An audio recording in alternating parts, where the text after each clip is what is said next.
উন্নতি চায়, উত্থান চায়, সময়কে কাজে লাগাতে হবে, সময় নষ্ট করা বন্ধ করতে হবে এবং সমাজকে কঠোর হতে হবে। এই সমস্ত যুবক সমাজকে এই অন্যায় কার্যকলাপ থেকে ফিরিয়ে আনার জন্য যুবক, আমি তোমাকেই বলছি, তুমি হয় জাতির ভবিষ্যৎ আর না হয় জাতির অন্ধকার। তুমি হয় জাতির ভবিষ্যৎ, না হয় জাতির ওঝা।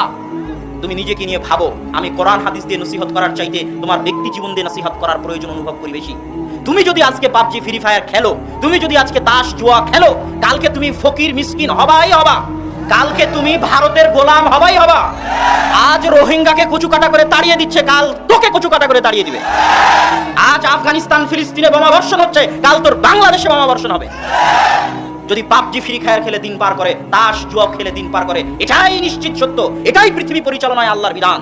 আবু বকর ওমর এরকম ছিলেন না, ওসমান আলী এরকম ছিলেন না, খালিদ বিন ওয়ালিদ আমর বিন আস এরকম ছিলেন না। এমনি 23 বছরে আল্লাহর রাসূল সারা পৃথিবীতে বিপ্লব সৃষ্টি করেননি, আর এমনি ওমর ইবনুল খাত্তাব সারা পৃথিবীর অর্ধ পৃথিবী শাসন করেননি। তারা ছিলেন আল্লাহর গোলাম, আল্লাহর দাস।